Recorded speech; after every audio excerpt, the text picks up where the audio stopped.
Hey, what's up, Acolytes? Welcome back to the channel. We're here with another discussion format video. I'm joined yet again with the Archivist. Hey, what's going on? Glad to be back.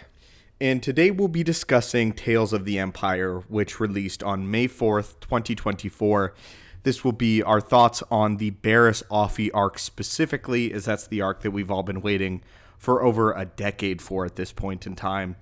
And we'll share our thoughts of the lore, of the quality, how a lot of fans are calling it a little bit disappointing entry, especially when compared to Tales of the Jedi, which is a near masterpiece in my opinion.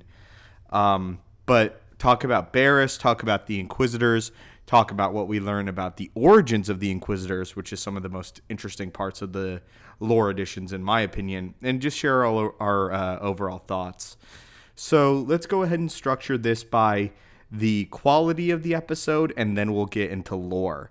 So the last 4 episodes, I thought they were fairly decent. I think the character of Barriss, they held true to it, which was a concern of a lot of fans, that Dave Filoni would abandon Barriss's cries for help at the end of the Clone War, that she was very much against the war and believed that the Jedi had become dogmatic.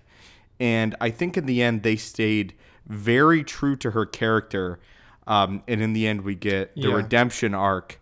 But Barriss never wanted the Empire. She just wanted the wars to end, and she wanted the Jedi to change from their dogmatic ways that they had fallen into. And a lot of the imagery that I liked was Barriss bombs the Jedi Temple in the Clone Wars to send a message. That's what she thinks she wants. But then the imagery later of her within her cell with the Imperials bombing the Jedi Temple in full and her like being filled with fear and sadness, I thought that was like an appropriate introduction to her arc in the episodes. I agree. I think it's, I love those parallels that Star Wars likes to take. I think it's what I've heard a lot of people say is that they expected Barriss to come back and to be just fully into the dark side, just kind of gone completely off the deep end into bitterness. But I never really expected that from her. In preparation for this story, I reviewed some of the Barriss episodes, and when she was fighting Anakin, it looked like that she had just gone completely off into the dark side, especially talking about how she thinks that red lightsabers suit her better. But then I watched her trial just today, just to kind of refresh my memory, and her speech was very much one from a place of heartbrokenness, wanting the Jedi to return to their roots of being an army for light instead of one for the dark side, which is what her words were. So I think she was disturbed at the Jedi Temple being just destroyed and the Jedi Order being destroyed, because that wasn't something she wanted to happen. She just wanted them to reform and rearrange their ways. And I talked about this in my little breakdown that I did, but Barriss is a victim of the galaxy, along with a lot of these like lesser powerful characters. A lot of times in Star Wars, we think of the people that shape the galaxy, our Palpatines, our Vaders. But what makes the stories really interesting is that it delves in to these side characters like Barriss, and explores what the galaxy has done to her. And in the end, really twisted what she thought was morally right. And that was my favorite aspect of the episode, in truth, was the way that the Inquisitors were introduced at first, where the Grand Inquisitor gives his speech of them welcoming in a brand new order, Palpatine's new order in the Empire, and that it will essentially right all of the wrongs of the previous Jedi. And this goes more into the book with the Red Blades, where it's revealed that Palpatine has specific orders for certain Jedi that he has found to be disillusioned, and that the Inquisitors, and beginning the Inquisitor program, was an integral part of Order 66 that we're just now learning more about in the lore, and that Palpatine really played on these desires of these Jedi that wanted to do the right thing, but were corrupted by the war and disillusioned by the Jedi, and therefore were led naturally into his hands. And we know that the Inquisitors are all there for different reasons. We know Barriss is there because she disagreed with the Clone Wars. We also know that the Grand Inquisitor was there because he was denied knowledge from Jocasta Nu that he believed that as a Jedi, he had rights to explore. So it's interesting how Palpatine, gets these Jedi to stick their toe in the water of the dark side, if you will, and then fully engulfs them into what he needs them to be, which is essentially hyenas. They're there to scavenge out what remains of the Jedi, and in a lot of ways, Inquisitors represent the most broken individuals in the entire galaxy at the time, and a lot of them are victims, which I think is interesting. Yeah. I mean, I guess I never thought about it that way. Like, I knew that they were victims of Palpatine, that they had been taken, many of them tortured into joining the dark side.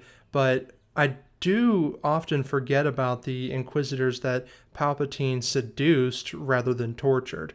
Because some of them, like you just pointed out, he played on their fears, their frustrations, their desires, and brought them into the fold of their own volition rather than forcing them as he did some of the others. Right. But I think that with that, we get one of the darker scenes in Star Wars that we've had in a while, which was when Lynn, the fourth sister, kills the villagers for lying to her. And this sort of goes down the path of just, imperialism, where they are the ultimate rule in the galaxy. And if you defy them, it essentially means death. But these former Jedi have been pushed to the point, they've been pushed to the brink where they no longer feel as if democracy is valuable to them anymore. They no longer feel as if hope and justice is the right way. Lynn even says that fear is her ally. And Barriss has the retort that it's not a good ally at all, and eventually she explains that fear is their master. But Lynn uses that fear against the villagers in a really, really dark scene. And it was kind of chilling and unsettling for me a little bit to see Barriss in Inquisitor attire act very Jedi-like, but then the idea that the Jedi are gone. But another thing that was similar that I thought was interesting was Barriss's similarities to a character like Luke. And they just sort of were around at the wrong periods of time, where Barriss didn't want to destroy the Jedi Order. She wanted to reform it in a way. And the Inquisitors have the same motivations. So it's an interesting tale because we're finding these Jedi who are now trying to find spots for themselves in a galaxy where they are no longer welcome, and what they will have to do to survive. And I think that in itself is an interesting concept. I like what you pointed out about the Four Sisters' interaction with the villagers, and how she just slaughtered them for lying to her. And you were talking about the Inquisitors and Jedi trying to find their place in the galaxy, and I love that the Inquisitors, or more as we've saw more specifically, the Fourth Sister, how she views the galactic public in conjunction to how she would have when she was a Jedi. Because Jedi were taught to respect, serve, and protect all of the weak and the innocents. But as an Inquisitor, she pretends to be their friend, but then turns right around and slaughters them when they displease her. And it's interesting because the dynamic between protecting the galaxy and then oppressing it, it's like she's completely rejected the Jedi way once she figured out that the galaxy, didn't want the Jedi anymore, that they had completely turned against the Jedi, so she did too, and is pretty much being like, okay, well, you didn't want the Jedi, so this is what you get. Yeah, exactly. They didn't want the Jedi to protect them. They turned on them. There's animosity. So they enforced the ultimate rule, which is Palpatine's empire. With that said, that's the biggest compliment that I have for the episodes, is that the concept behind it is very intriguing. In execution, I understand a lot of people are disappointed, and I want to bring this up and I want to talk about this, is they teased Vader in a lot of the teasers. Vader's screen time is essentially equated to what you see of him in the trailers for Tales of the Empire. That is basically the entirety of the scene. He essentially does nothing. And that's not always a bad thing. You know, Vader can't always show up and be the ultimate badass and the center of attention because this isn't his story. Yeah. But at the same time, a lot of fans wanted to see Vader enact his final vengeance on Barriss. And you can't really fault them for that because Star Wars in itself is Anakin's story. And when it's marketed as like, you know, Vader will be an integral part of Barriss' story and then he's sort of not, that sort of forms an issue where you actually wrote this in a recent script and talking about Snoke, in that, you know, we build up this expectation in our heads that we're going to get something that eventually doesn't come to pass. Now, while there is accountability on the behalf of the fans for that, there's also accountability in the writing and how these things are marketed to us, if that makes sense. They can't have Vader show up in this big moment and have it marketed as this big, potential confrontation and then just not have it happen. In story-wise, I feel like it makes sense for it not to happen, but it just would have been such a surprise had they not teased Vader whatsoever and had he just showed up and approved of the Inquisitors. In fact, I even like in the lore that Vader and Barriss don't interact or really exchange any knowing glances whatsoever, because I don't think that makes sense. Anakin should be, passed on by this point. He should be suppressed by the identity of Vader, and Barriss shouldn't sense any Anakin in Vader. But of course, I want to hear your thoughts on that from all the viewpoints, from the marketing to expectation to the actual execution of the scene. What did you think? Okay, so I think first off, I would be lying if I didn't say that I was actually excited when I saw Vader and didn't think about his non-inclusion until long after I had finished watching the show. I was first of all blown away by the animation of Tales of the Empire. Like, the Bad Batch its animation has really been shocking me about how they took the style of the Clone Wars and just built upon it to where it just looks incredible. But Tales of the Empire, I was just gone. Whenever Vader sat in that chair, it reminded me of how he looked in Rogue One and Obi-Wan. As in, for like a split second, I was like, dang, this looks almost photorealistic. Despite the fact that it's in Clone Wars style. As for the marketing of his inclusion, my bad.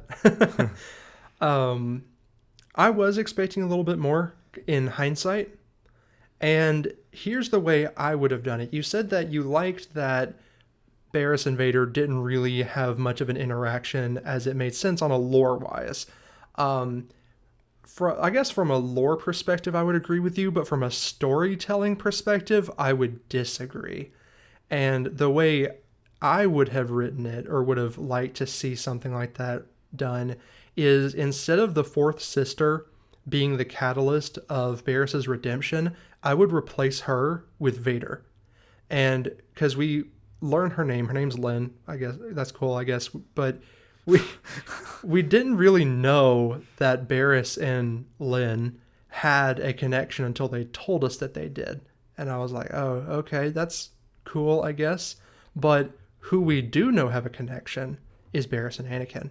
And imagine the amazing parallel it would have been for Barriss to realize how evil the Empire truly was by going on missions and observing Vader in action. And it's this cool, complete switch of how it was in the Clone Wars when Anakin was representing the Jedi Order when she was in the wrong. That is a thing that is in the comics a lot, is the Inquisitors being quite frightened of Vader. At one point, two Inquisitors fall in love, and Vader tests them, and eventually ends up killing them both. And I definitely see what you're saying, and I do think that that's important. But at the same time, to play devil's advocate, I do like Vader being more of the boogeyman than a central character in these sort of side stories, if that makes sense. When Vader shows up, I get that. When Vader shows up, I don't need him to be the star of the show every second. of every Star Wars content. I like the idea. That's fair. I like the idea of a looming Vader, and I think it's interesting. And then obviously, if they had Vader show up and fight Barriss at the end, I don't think that either of us are thinking that Barriss would stand any sort of chance. I think Vader would have absolutely ripped that shuttle with the family out of orbit and flung it to the ground, and I don't think he would have been, concerned with any sort of cave or trick that Barriss wanted.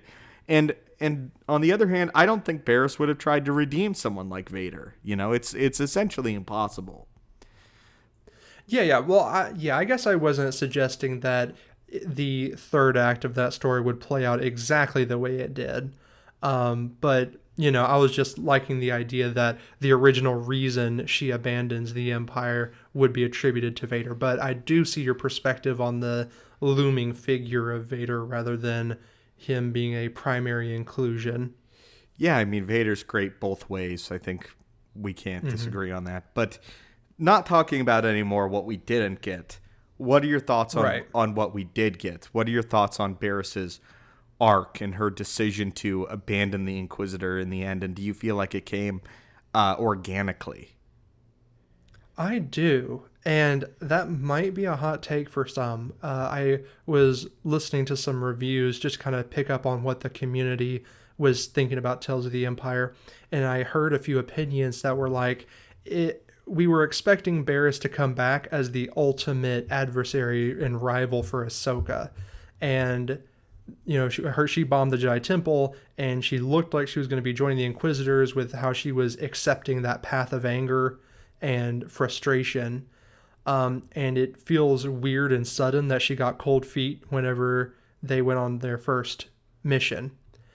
And I just don't agree with that. I think it is perfectly within Barriss's character that she would disagree with the Inquisitors once she actually saw them in the field, because her heart was in the right place. She just herself was in the wrong place constantly. And, she cared about the Jedi not falling to the dark side, not abusing their powers, and not tormenting the galaxy with more war, which was the entire purpose of her speech in the trial. That no one listened to, by the way. And when she came back, it's not like those opinions are going to change. You saw that she felt Order 66 through the Force and was greatly distressed by it.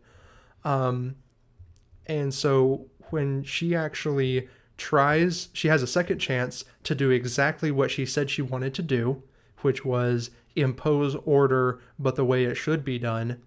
And then she was told she'd be getting a second chance at that by the Grand Inquisitor, that they would be protecting and ensuring the security of the Empire, which she was lied to and told that it was thrown out of balance by the Jedi. But as she actually started talking to the Jedi that she was dueling with, she realized, without having to be explicitly told, that not everything was exactly the way that the Empire had made it out to be. And even though she didn't have to be told that the whole thing with the Chancellor's arrest was faked, she could pretty much sense that the Jedi were not evil, and they were not actually trying to uprise against the galaxy. And she could feel that when she realized that how much fear and anguish was in the Jedi that she was trying to, arrest and get to surrender. And of course, with her ideas now being reinforced by the Fourth Sister's cruelty and showing that the Empire is definitely way sleazier than the Republic ever was, and the Inquisitors were far more violent than the Jedi had been, I think it was perfectly natural that she would reject the Inquisitors as fast as she did. I didn't really need to see her being a part of the Inquisitorius for several years before she got the hint that something was up. I think a few days, or I guess in that context, a few weeks, was perfectly fine. Yeah, and I mean, if Vader ever sensed that there was any sort of conflict within her, he would have taken her out too, if they were on a mission together. So it makes sense that she was sent out with Lynn, and that is how it all went down. Timeline-wise, we discussed this a little bit before the video, but I want to break it down for people that I'm sure have similar questions. So Obi-Wan Kenobi, the series at this point, where Lynn appears, the fourth sister, is roughly a year before the final episode of Tales of the Empire. Is that correct?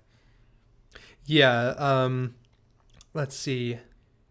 Obi-Wan takes place in 10 BBY, and then the final episode of that takes place in 5 BBY. So it would be 5 years. Got it.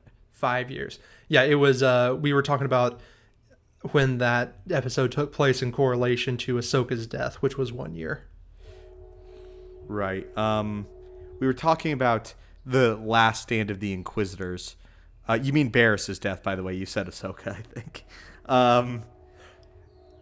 Yeah, I was talking about her death in correlation to the Twilight of the Apprentice. That was 1 year. Oh, gotcha. Okay. Yeah, no, that's another thing. We sort of talked about Twilight of the Apprentice being the end of the Inquisitors from a lore standpoint.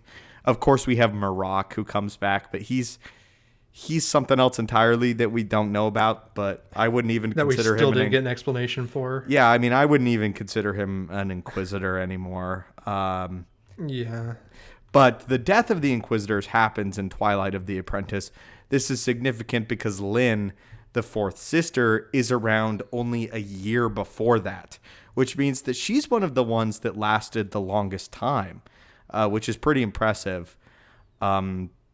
She abandoned the Empire a year before the deaths of the fifth and the seventh sister, and then probably the eighth brother.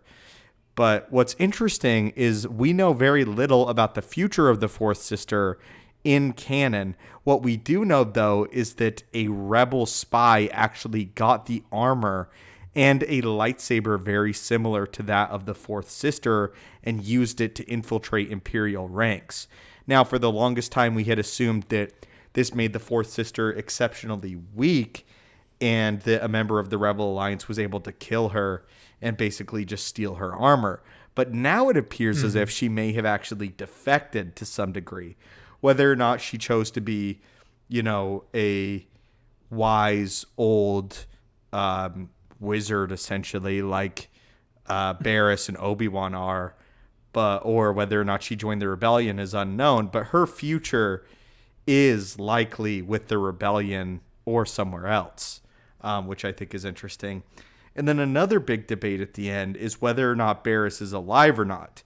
It's my interpretation that Barriss is very much dead and that her redemption is trying to redeem another one in her friend in Lynn and trying to show her that there is hope in the galaxy and that a Jedi can choose to become that hope or they can join with the Empire. And I think that being her dying lesson is appropriate. It's not my interpretation at all that Barriss is alive. I don't know about you. Yeah, I think if she is proven to be alive, that would kind of, I guess I don't have to tell you, that would kind of mess up a lot of things. I think it would continue to perpetuate this weird trend of people constantly surviving lightsaber stabs. Yeah, not our favorite. No, I think that really, really needs to stop. Because at first I thought people were just nitpicking, but now it's like becoming way too much. So, but that aside, I definitely think she's dead. I think that her final sacrifice to turn the fourth sister back to the light, or at least to get her not as an Inquisitor anymore, that was definitely thematically appropriate and should not be undone. I think in totality, this was executed very, very well, from music to voice performances to even the themes in the story. But I think the issue is that we've seen this story so many times, even in Star Wars. We've seen, and I don't think that it can be done any better than Obi-Wan and Maul on Tatooine. I mean, essentially, this is the same story. Same outcome, just flipped a little bit. And it was just done so well in Rebels to have it be recreated to a little bit lesser degree and have it be like the same beats. I almost feel like I'm ready for something a little new, Yeah, part of the problem that I think you put it perfectly. I've been having a hard time exemplifying the troubles I've been having with modern Star Wars storytelling, and that it is repetitive. And I think that there are a lot of cool stories that could be told that are just not being utilized. There's a lot of stuff in Legends that revolves around the manipulation of Sith artifacts in the galaxy and all the drama that those things can cause. I mean, you want to talk about creating a really cool story. I mean, you could pretty much make a Star Wars version of Lord of the Rings if you find the right Sith artifact and the right adventuring group. Yeah. I think that the issue is with Barriss is this is a little bit late too. We've been wondering where Barriss is for the longest time, and I feel like perhaps maybe a surprise appearance in Ahsoka would have been slightly more impactful. I don't want to say this just feels like it was randomly dropped on Disney Plus, because that doesn't speak to the quality of what we're getting, which, you know, taking into account the way that this is executed is stellarly done. But it just felt like a lot of the intention that Tales of the Jedi had, this really lacked. And I know that that's not a Yeah, fair comparison, but it is one that's just going to happen. I think that the Dooku episodes in Tales of the Jedi are just an example of just prime Star Wars storytelling. They changed it up. They gave Dooku depth, and, you know, we got the villain being the protagonist for a little while, which was a little bit refreshing in a way. So that's sort of my thoughts. yeah, yeah. I wasn't exactly sure what to expect from Tales of the Empire. Um, but you know, this is what we got, and um, I'm actually satisfied that we got to know what happened to Barriss Offee. Do I think it was a wasted opportunity? You know, I'm hesitant to give it that harsh of a criticism because I mean there were plenty of opportunities and potential ways to take Barris's story. I think a lot of people really expected her to go the full Dark Jedi route and to come back as like this big antagonist for Ahsoka specifically. But I'm not disappointed with how it turned out, and it actually kind of warmed my heart to see that she became a sage that helped out Force sensitives. You know, a lot of Jedi who leave the Order sort of go that mystical healer route, and I think it was cool that Barriss got to redeem herself after the fact with that. Yeah, I think so too. I do like the ending of Barriss. I'm just talking about everything to get to that point was nothing really exceptional, from a storytelling I'd point of have to view. unfortunately agree. Um, Yeah. and I think that the way to have Barriss bow out like this is probably the right decision, because as we were talking about in the beginning, you know, we have these characters that shape the galaxy, and we have these characters that have to deal with how the galaxy has been reformatted. And Ahsoka is a character that has undergone a transition. She was at one point a character that is affected by the galaxy, but now with her new series, she is very much one of the, you know, leaders of the frontier and can reshape it. So to introduce, again, with like what's going to happen potentially with the ones of Mortis and the Mother, and where Ahsoka is in Peridia, you know, she's going to be integral to the future. So to have a character like Barriss be introduced as an antagonist to Ahsoka at this stage in their lives doesn't make the most sense. So I agree with the way they took that, if what I'm saying, you know, is illustrated well enough. I completely agree with you. It would almost feel contrived and make Barriss, and it would make their whole rivalry look petty if she came back It would. all these years later. But in the end, I just want to go out with the praising the animation, and Oh yeah. I'm sure I'm not alone when I say this, but I think that Star Wars works so well with this Clone Wars animation format, and I really hope that they continue to do it.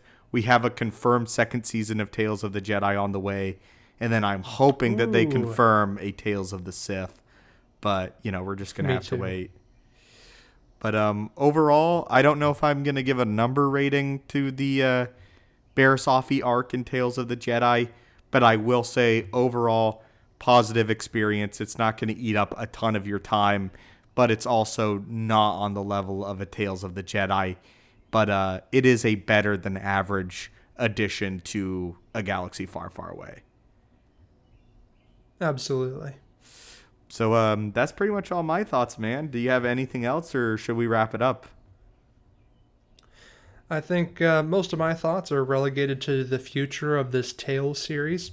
I don't know what other things they probably have in the works. I honestly wouldn't be surprised if there was some sort of Tales of the Bounty Hunters or something like that. Which they I don't cleverly want. decide to call like. I know you don't want that. We've had so much like bounty hunter content in recent years.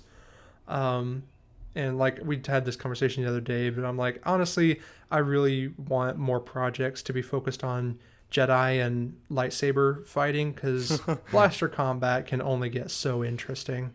Or just like we could do like one of Maul's early missions as an apprentice, or, maybe one with Palpatine and Plagueis finally.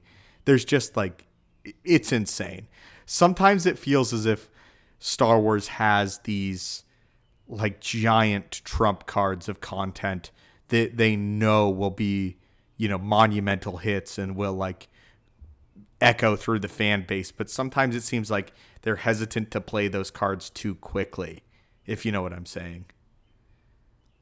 Yeah, I think if anything, now is the time to go ahead and start making those bolder moves. Maybe this is just coming from a perspective of a guy who loves the Sith and is absolutely fascinated with that aspect of Star Wars lore. But I think if the Acolyte does well, it has the potential to usher in so much more much needed Sith content. Yeah, the Acolyte's going to be important. It's going to be the foundation of what comes next, and whether or not that goes in a direction that is good or a direction that is bad. So, but it is important, and of course we will be covering that on the channel in length. But anyway, Sweet. friends, thank you so much for watching. What are your thoughts on the Barriss Offee arc in Tales of the Empire and the first season of Tales of the Empire? Were you satisfied with it, or did it leave a lot on the table, a lot to be desired? Thank you again to the Archivist for joining us today. And Always a pleasure.